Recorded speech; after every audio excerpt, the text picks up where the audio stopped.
On est très satisfait de la mise en place de notre convention, ce n'était pas gagné.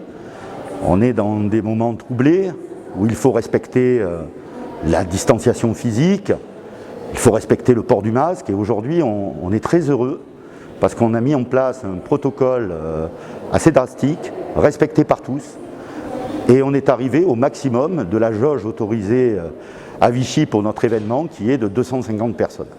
Alors aujourd'hui on est réunis parce qu'il y a toujours une velléité de certains de vouloir casser les mesures sécuritaires. On a la chance d'avoir le ministère de l'Intérieur, notre ministère de tutelle, derrière nous. On est très heureux de recevoir et honoré pour sa première sortie le sous-directeur de la DSCR d'après-confinement.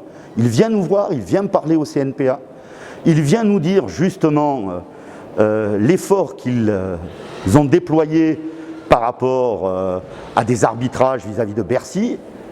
Il va, et j'en suis sûr, nous rassurer en nous disant qu'il est toujours derrière nous, qu'il va continuer à développer ce nouveau rapport de confiance qui avait été perdu à un moment donné et qui aujourd'hui est retrouvé.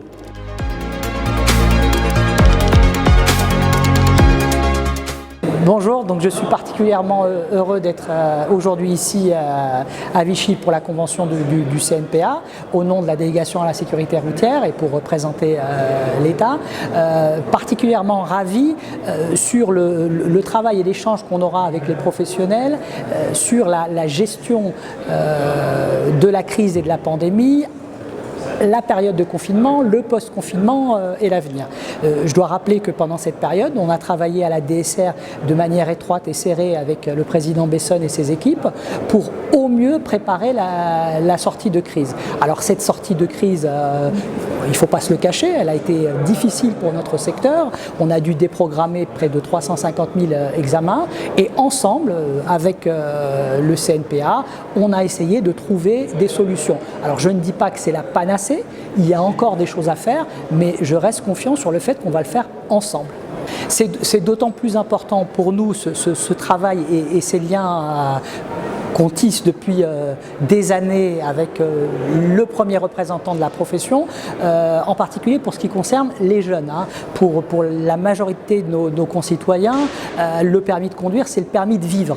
Et je sais que là, on est en train de réfléchir sur la meilleure façon pour eux, sur les différentes modalités, conduite encadrée, conduite supervisée, modalités de facilitation. Et j'espère que cette réflexion va aboutir et qu'on trouvera pour nos jeunes concitoyens des solutions leur permettant d'accéder le plus rapidement possible à ce permis de vivre.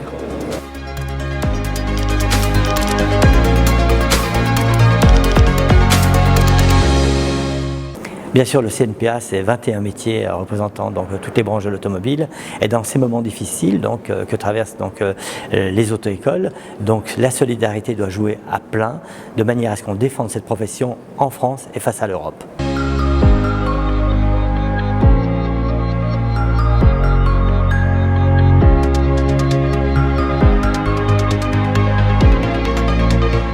Le rôle pour moi des écoles de conduite, c'est d'aider les jeunes à la mobilité. C'est-à-dire qu'après le confinement, là on vit une période difficile. Il faut qu'on retrouve, qu'on aide tous nos jeunes à aller vers le monde du travail. Et pour aller vers le monde du travail, il faut le permis de conduire. Donc pour le permis de conduire, il n'y a qu'une solution, c'est l'école de conduite de proximité, celle où on a quelqu'un en face de soi qui vous aide à trouver et des financements et avoir derrière une formation de qualité avec des enseignants certifiés. Donc au CNPA, évidemment, on a tous ces atouts puisque nos écoles de conduite sont aidées par le CNPA pour être dans la réglementation, dans l'évolution, dans le numérique. Et il faut vraiment qu'on arrive à les aider, ces jeunes, à retrouver la voie de l'emploi. Et ça passera obligatoirement par le permis de conduire et par les auto-écoles.